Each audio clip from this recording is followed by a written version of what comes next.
Assalamualaikum dan salam sejahtera semua. Anda sedang mendengar podcast santai tapi sampai, edisi khas yang membincangkan isu bahasa dengan tajuk kita pada hari ini. Rancu itu biasa tapi sampai bila? Saya Farhana, hos anda untuk episod kali ini. Dan seperti biasa, saya tidak bersendirian. Saya ditemani dua tetamu yang bukan sahaja berpengetahuan dalam isu bahasa tapi juga aktif di kampus dan media sosial. Bukan calang-calang mereka ni ya. Jom kita sambut dulu mereka. Hai Akil, hai Zulfa. Hai. Kita mulakan dengan Akil. Orang yang tenang tapi hujah mestilah padu. Apa khabar Akil? Okey, baik. Alhamdulillah. Terima kasih Farhana. Sama-sama. Salam sejahtera untuk semua pendengar. Hari ini saya sangat teruja untuk borak tentang topik tersebut kerana bagi saya isu bahasa ini memang menarik. Bahasa ini bukan sekadar cara kita berkomunikasi tapi juga cerminan siapakah kita sebagai bangsa. Terutamanya bila kita sebagai bangsa Melayu yang terkenal dengan sopan santunnya dalam berbahasa. Seperti orang dulu-dulu yang mana kita tahu mereka kaya dan penuh dengan budi bahasa bila bercakap. Mereka berkias dalam pertuturan dan kadang-kala mereka berpantun. Bila bahasa dijaga, identiti dan budaya pun pasti akan kekal. Sebab itulah penting untuk kita fahami dan menghargai keindahan bahasa itu sendiri. Saya setujulah. Dan bersama kita juga seorang yang aktif di dunia digital dan memang minat betul lah beliau dengan bidang bahasa. Okay, terima kasih Farhana. Sama-sama. Saya pun rasa bersemangat hari ini. Kadang-kadang orang pandang isu ni sebagai perkara yang ringan. Tapi sebenarnya bahasa ni mencerminkan adab, pemikiran dan jati diri kita. Betul tu. Sebab tu kita nak rungkaikan lebih pada hari ini. Jadi untuk membuka bicara, kita tengok dulu kenapa topik ni penting sangat. Sekarang ni kalau kita buka media sosial seperti TikTok, Instagram, X, Twitter lagi-lagi, ramai orang yang menggunakan bahasa campur. Yang mana separuh bahasa Inggeris, separuh bahasa Melayu. Kadang ejaan mereka pun jadi lain macam. Contohlah yang saya boleh bagi, aku dah confirm saya ada hantar tugasan tu. Confirm, perkataan confirm tu kita dah tahu dah perkataan bahasa Inggeris digunakan dalam ayat bahasa Melayu. Confirm pula eja CONFEM. Memang dah sah-sah salah lah. Tu kadang-kadang saya sendiri pun hairan. Tertanya-tanya, ni bahasa Melayu ke bahasa Inggeris? Kan? Nak kata bahasa Melayu tapi kenapa dia campur dengan bahasa Inggeris? Tapi yang lagi peliknya, dah ramai yang menganggap gaya bahasa tersebut ialah biasa. Tapi mereka sedari lama kelamaan kalau dibiarkan boleh hilang identiti bahasa ibunda kita. Ya, sebab sekarang tu dah jadi budaya digital. Tapi kalau kita fikir dalam konteks kemahiran berbahasa, rancangan ini sebenarnya menjejaskan kejelasan komunikasi. Bila berbahasa dan bercampur, orang pun susah nak faham apa yang kita cakap. Kan? Macam yang pensyarah kita kata, yang kita belajar ada 4 kemahiran bahasa utama, iaitu mendengar, bertutur, membaca dan menulis. Tapi untuk isu yang akan kita rungkaikan pada hari ini, kita fokuskan kepada mendengar dan bertutur. Jadi kalau dua kemahiran ni dah bercampur baur dengan bahasa rojak, susahlah kita nak kuasai bahasa tu dengan lebih baik. Sangat tepat. Setuju kan? Ya. Sekarang ramai pelajar IPT yang sudah terbiasa dengan bahasa rojak dalam pertuturan harian mereka. Sebenarnya kita sendiri pun boleh nampak dalam media sosial macam mana ia mempengaruhi kita dalam bertutur dan menulis. Kadang-kadang mereka bukan tak tahu apa orang kata cara yang betul untuk menulis atau penggunaan bahasa, tapi disebabkan dah lama atau dah terbiasa dengan gaya tersebut, menyebabkan mereka selesa dengan perkataan atau bahasa yang salah. Tapi bukan itu saja. Dalam masa yang sama, apabila kita sering mendengar bahasa rojak atau sering menggunakan bahasa campur, otak kita akan terbiasa dengan corak bahasa tersebut, sekaligus akan memberi kesan kepada pemahaman kosakata kita. Jadi dia bukan sekadar kita meniru gaya, tapi dalam masa yang sama otak kita memproses bahasa. Macam tu? Ya, betul. Kita bincang topik ini bukan untuk menyalahkan sesiapa atau cari siapa salah, siapa yang betul. Tapi lebih kepada untuk memahami kenapa benda sebegini boleh berlaku dalam kalangan masyarakat kita. dan macam mana ia boleh memberi kesan kepada identiti dan kemahiran bahasa kita. Ya, sebab kita ni kan duduk dekat Malaysia sebagai penutur asli bahasa Melayu dan pelajar institusi pendidikan sendiri, yang mana kita ni berada di kampus Bahasa Melayu. Betul. Apabila kita belajar dalam kampus bahasa, kita sepatutnya jadi model kepada penggunaan bahasa yang betul. Bukannya kita ikut arus tanpa arah. Tidak kira lah dia tu bangsa Melayu ke Cina, India. Kita perlulah menunjukkan rasa bangga dan tanggungjawab terhadap bangsa kita sendiri dengan bercakap dan menulis menggunakan bahasa yang gramatis dan sopan. Ya, tepat. Jangan kita ikut trend semata-mata sebab kita rasa kita nak tengok diri kita ni hebat. Malah kita menyebabkan bahasa Melayu itu semakin lama semakin merosot. Secara amnya kita boleh lihat kita ni sebagai penduduk tetap di Malaysia haruslah kita bertanggungjawab untuk memastikan bahasa Melayu ini sebagai bahasa perpaduan dan komunikasi utama di negara ini. Betul. Macam apa ni, pepatah kata bahasa jiwa bangsa. Bila bahasa kita terpelihara, maruah bangsa kita akan terjaga. Tapi bila bahasa kita sendiri tak terurus, imej bangsa kita pun akan tercalar. Berkait dengan pepatah tadi kan, saya teringat satu peribahasa lah. Peribahasa apa tu? Peribahasa dia berbunyi, kalau tidak dipecahkan ruyung, manakan dapat sagunya. Memang kena sangat dengan topik kita hari ini. Maksudnya kalau kita sendiri tak berani untuk berbincang isu ini, siapa lagi?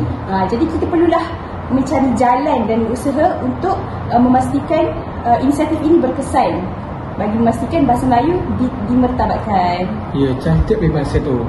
Jadi jom kita teruskan. Kita kupas dulu apa sebenarnya maksud kerancuan bahasa itu, supaya kita faham konsepnya dengan jelas. Okey, jadi kita masuk ke segmen kedua. Sebelum kita bincang dengan lebih jauh, penting dulu untuk kita faham apa yang dimaksudkan dengan kerancuan bahasa ni. Jadi mungkin Akil lah boleh terangkan dulu apa yang Akil faham dengan kerancuan bahasa ni. Okey, baik. Kalau ikut kamus Dewan edisi ke-5, perkataan rancu ini merujuk kepada kacau bilau, ataupun kita boleh merujuk kepada tak teratur.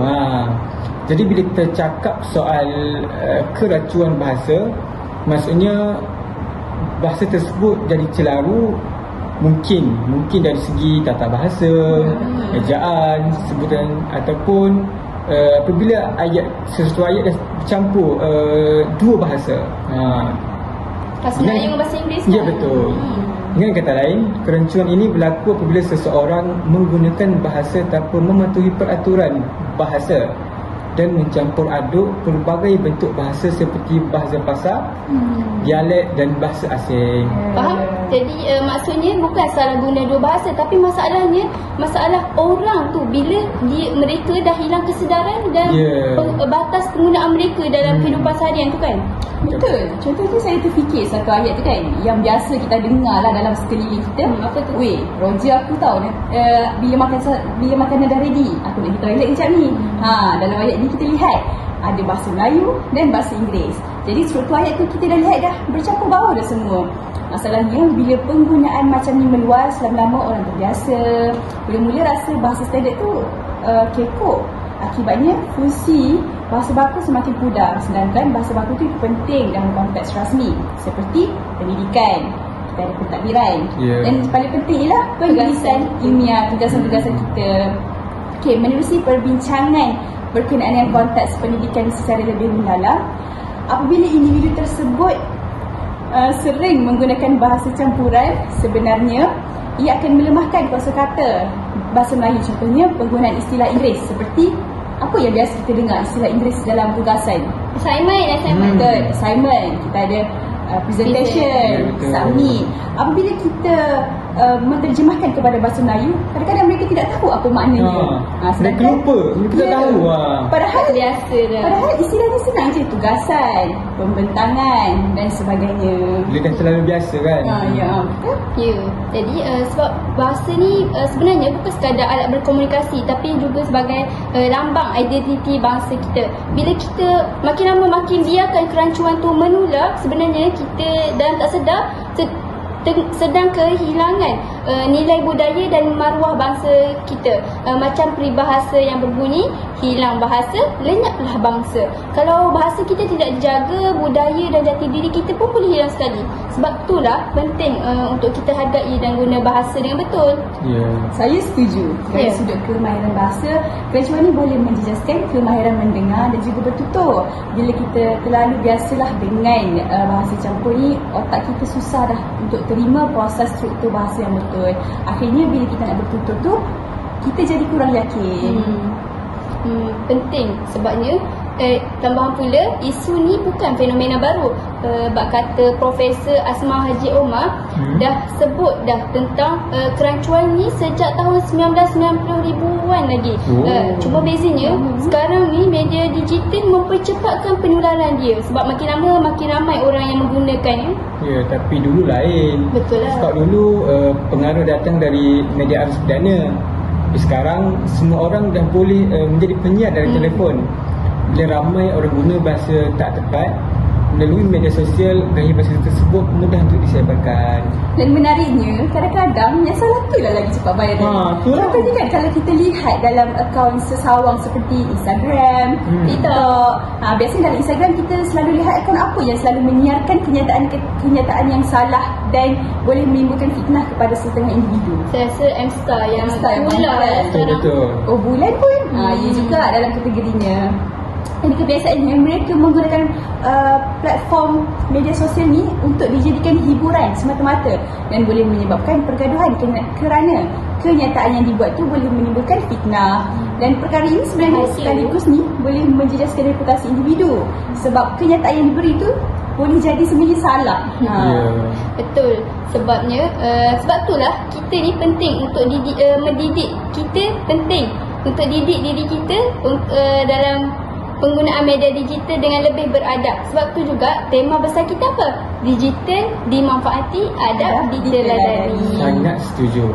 Dunia digital ni sebenarnya tak salah pun untuk digunakan. Betul. Tapi kita lah yang tentukan hala tuju sama ada kita nak jadikan kita nak jadikan sebagai penyebar ilmu atau biarkan ia jadi punca bahasa kita semakin rosak.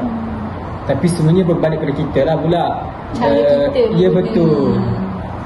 Jadi lepas ni kita akan bincang pula punca-punca utama kenapa kerancuan bahasa kita ni semakin menular, terutamanya dalam kalangan kita ni, kalangan pelajar muda. Okey, kita dah faham dah tadi apa maksud dia, apa konsep dia. Sekarang kita masuk kepada persoalan utama. Kenapa kerancuan bahasa ni semakin menjadi-jadi, terutama dalam kalangan remaja dan IPT kan? Bagi saya, punca utama ialah pengaruh media sosial ataupun gaya hidup moden. Kita terlalu banyak terdedah kepada kandungan dua bahasa seperti YouTube, TikTok, Instagram ataupun Netflix.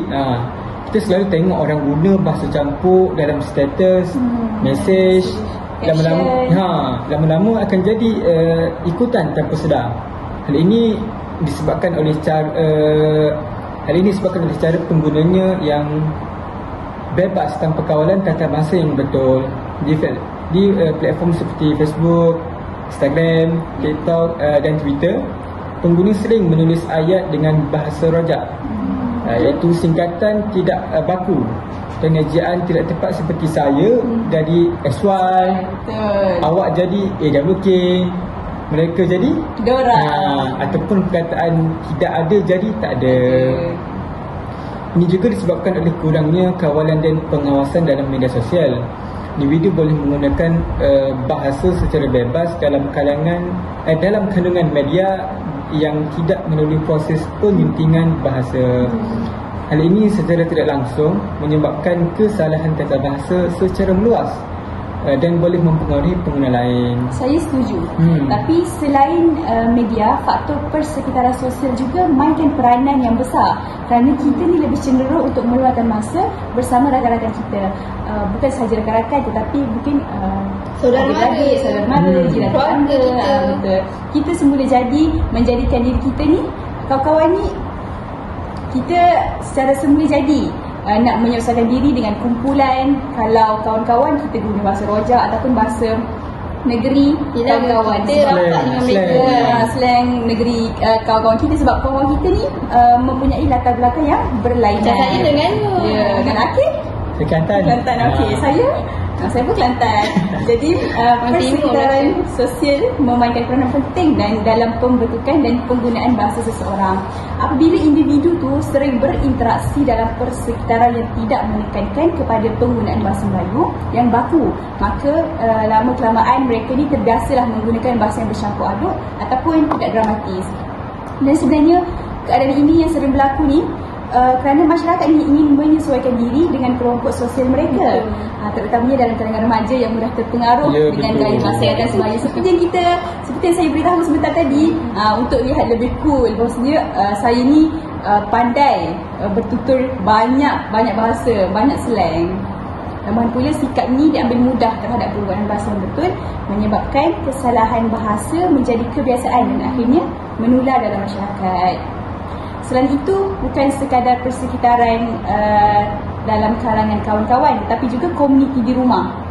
Penggunaan bahasa campuran dianggap lebih mudah untuk difahami berbanding dengan bahasa baku. Walau bagaimanapun, hal ini menyebabkan penguasaan bahasa Melayu yang betul semakin lemah, terutamanya dalam aspek tata bahasa, sebutan dan kosakata. Menarik lah, tak terlintas di akal saya. Jadi maksudnya apa yang saya faham, kerancuan ni dia menjadi cerminan budaya sosial. Bukan semata-mata kita tak tahu bahasa Melayu, tapi sebab kita ni nak diterima dalam kumpulan, dalam kelompok. Berkenaan dengan faktor persekitaran, daripada apa yang saya faham lah, saya tertarik untuk berkongsi pendapat bahawasanya ibu bapa zaman kini mereka sentiasa mengagungkan penggunaan bahasa Inggeris sebagai pertuturan harian dengan anak mereka. Lagi-lagi kita ada kat mana sekarang? Kuala Lumpur. Semestinya kat bandar kan. Betul. Bila dah terbiasa dengan percampuran bahasa, bahasa rojak ataupun singkatan, lama-lama tanpa kita sedar, secara tidak langsung, secara spontan, kita akan guna bahasa yang tidak betul atau tidak baku. Bila nak cakap dalam majlis rasmi pun akan rasa janggal dengan susunan ayat yang betul. Itulah yang akhirnya mengganggu kemahiran bertutur dan keyakinan kita bila berdepan dengan situasi formal. Dan satu lagi, sistem pembelajaran bahasa kita ni kadang lebih berfokus kepada peperiksaan berbanding komunikasi. Jadi pelajar ni dicenderung untuk belajar untuk lulus dalam penulisan sahaja, bukan untuk berinteraksi.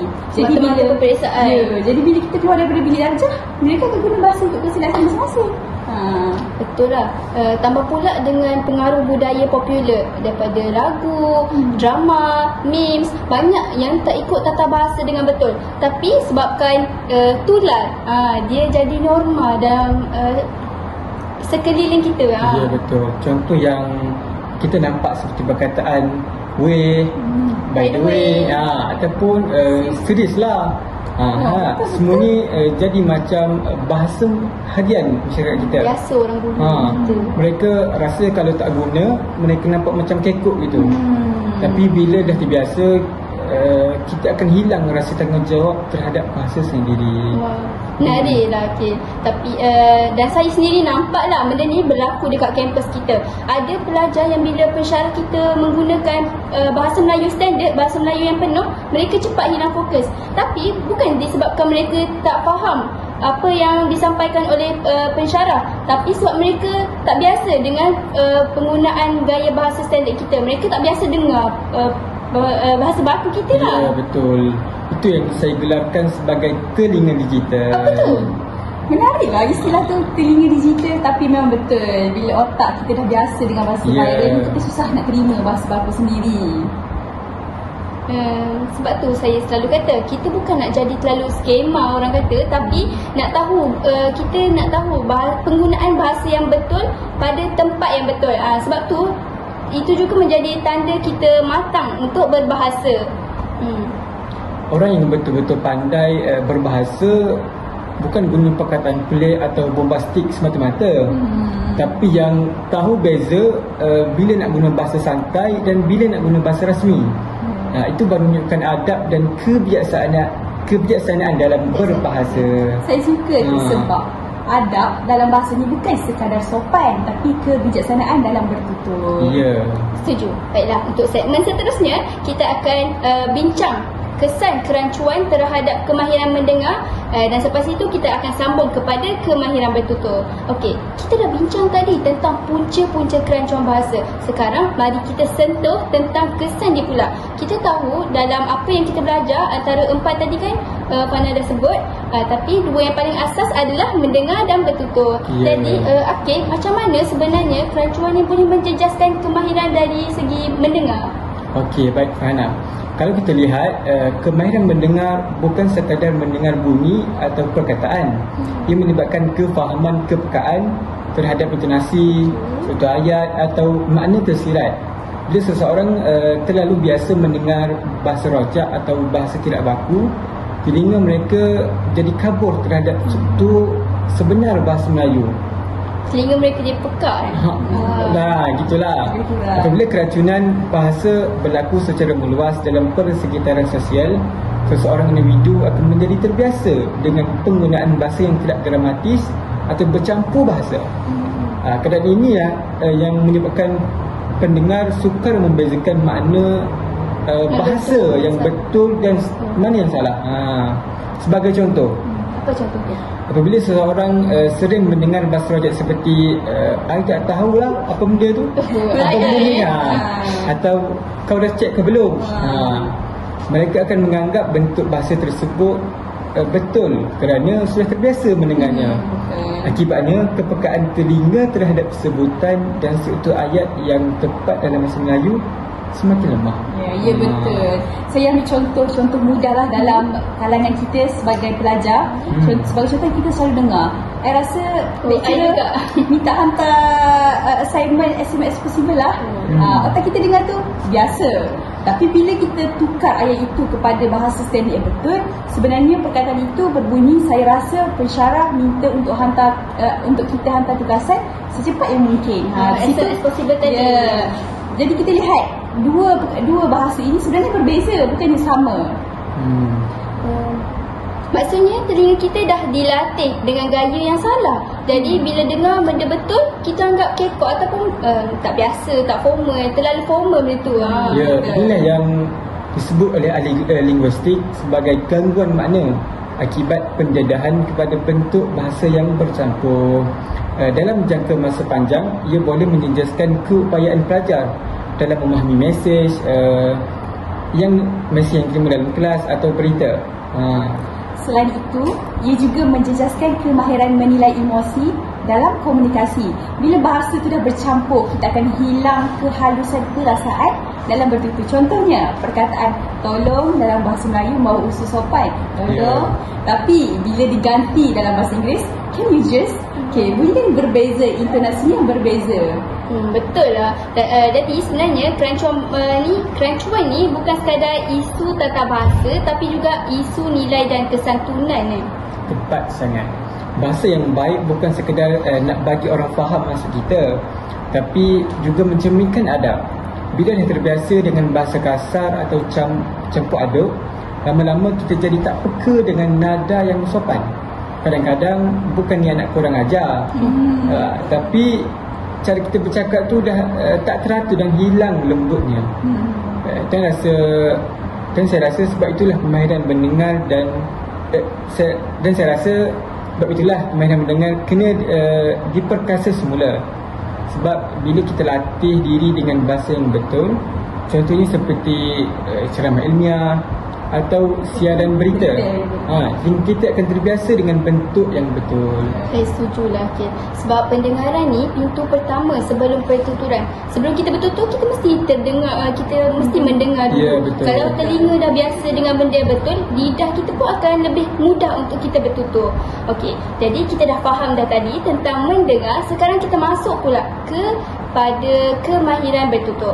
Kemahiran yang paling nyata dan mudah dinilai. Zulfa pula, macam mana kerancuan ni mempengaruhi cara seseorang tu bertutur? Okey, bagi soalan ini sebenarnya kerancuan ni boleh menjejaskan keyakinan dan kejelasan ketika bercakap. Bila kita dah biasa dah guna bahasa campur, kita jadi ragu-ragu untuk menggunakan bahasa baku kerana bimbang orang tak faham. Walhal pendengar lagi cenderung dalam memahami konteks yang diutarakan menggunakan bahasa Melayu. Contohnya dalam pembentangan rasmi, pelajar kadang-kadang tersekat sebab teragak-agak nak guna perkataan Melayu. Mereka lemah dalam kosakata bahasa Melayu, menyebabkan tidak tahu apakah istilah bahasa Melayu tersebut. Dan kadang-kadang mereka sentiasa menggunakan istilah ini sehingga mereka masuk alam pekerjaan. Dan sebenarnya ini salah lah dalam kita ni sebagai penduduk penetap di Malaysia. Bila benda ni berlaku berulang kali, akhirnya pelajar tu hilang keyakinan untuk berbahasa Melayu dengan yakin lah. Ya, betul. Saya terima pendapat kamu. Selain itu, gaya pertuturan dan intonasi pun boleh terjejas sebab bila kita terlalu biasa menggunakan bahasa slang digital seperti away, could, like, basically, nada formal tu akan jadi hilang dan kita akan bawa gaya tu dalam temuruga kerja ataupun majlis rasmi. Sebab terbiasa. Dan perkara ini sebenarnya boleh menimbulkan persepsi yang kurang profesional lah. Betul. Dalam dunia profesional, cara kita bercakap memang memainkan peranan besar. Orang boleh menilai terhadap kematangan dan kebijaksanaan kita melalui cara kita guna bahasa. Kalau kita bertutur dengan jelas, sopan dan tepat, automatik orang akan pandang kita dengan lebih yakin dan berwibawa. Bijak lah. Jadi dalam konteks pelajar universiti, kemahiran bertutur yang baik bukan sekadar untuk markah tugasan, tapi juga untuk masa depan kita kelak. Kalau kita tak jaga bahasa sekarang, nanti bila masuk alam pekerjaan, kita sendiri yang susah. Sebabnya kita kan orang Melayu, bila kita melatih diri untuk bercakap dalam bahasa lain, susah lah. Ya, betul tu. Sebenarnya ada kajian yang dibuat oleh Dewan Bahasa dan Pustaka, tak silap saya pada tahun 2024, menunjukkan hampir keseluruhan, hampir semua majikan di Malaysia lebih mengutamakan calon yang berkomunikasi baik dalam bahasa Melayu. Ini jelas membuktikan yang kemahiran bercakap yang dengan betul masih jadi nilai penting, terutama bila masuk ke dunia kerja. Statistik yang sangat menarik. Jadi jelaslah penggunaan bahasa yang betul bukan sekadar soal gaya, tapi juga peluang masa depan kita nanti. Betul tu. Jadi lepas ni kita bincang pula lah bahagian paling penting, iaitu macam mana kita nak tangani kesan-kesan ini, terutamanya dalam kalangan pelajar dan pengguna media sosial. Baiklah, kita dah sampai ke segmen terakhir. Banyak perkara yang kita dah bincangkan tadi, dari segi definisi, punca, kesan sampai ke contoh nyata. Sekarang kita nak rumuskan dan cari jalan penyelesaian. Akhil boleh mungkin boleh mula dulu. Okey, baik. Bagi saya, langkah pertama memang kena ada daripada diri kita sendiri. Kita kena sedar yang bahasa ini sebenarnya merupakan aset bangsa. Bila kita guna bahasa dengan betul, bukan sahaja menjaga imej diri sendiri, tapi juga menghormati dan memelihara maruah bangsa. Betul tu. Dan bagi saya, pendidikan bahasa perlulah seimbang. Dalam era digital, kita bukan boleh sekat pelajar guna media sosial, tapi kita boleh bimbing mereka guna bahasa yang betul di ruang digital. Misalnya, kempen bahasa kita, citra kita boleh diperluas ke platform TikTok, Instagram, supaya mesej ni sampai pada golongan anak muda. Menarik tu. Mana kata kita bukan nak hapuskan bahasa santai kita, tapi kita nak ajar orang sekeliling kita untuk menggunakan bahasa yang betul di tempat yang sesuai. Ya. Sebab dunia sebenar, kebijaksanaan berbahasa ialah kemampuan menyesuaikan gaya komunikasi mengikut keadaan. Kalau dengan kawan kita boleh santai, tapi bila berurusan rasmi, kita kena jaga tata bahasa dan kesantunan. Betul. Selain itu, institusi pendidikan juga boleh memainkan peranan penting dengan mengadakan bengkel kemahiran bahasa digital. Contohnya cara menulis caption yang menarik tetapi tetap baku, ataupun cara bercakap dalam video pendek tanpa ada percampuran bahasa. Saya pun setujulah. Jadi kesimpulannya, kerancuan bahasa ni memang cabaran yang besar dalam era digital, tapi bukan sesuatu yang tak dapat kita kawal. Yang penting kita sedar, kita peka dan kita bertindak. Okey. Jadi Untuk semua pendengar podcast kampus kita, ingatlah bahasa yang baik mencerminkan fikiran yang baik, dan fikiran yang baik melahirkan bangsa yang beradab. Saya Farhana bersama Akil dan Zulfa mengucapkan terima kasih kerana mendengar episod khas hari ini. Bahasa kita, citra kita, menangani kerancuan bahasa dalam era digital. Jumpa lagi dalam episod akan datang. Assalamualaikum dan salam bahasa jiwa bangsa. Bye. Jumpa lagi.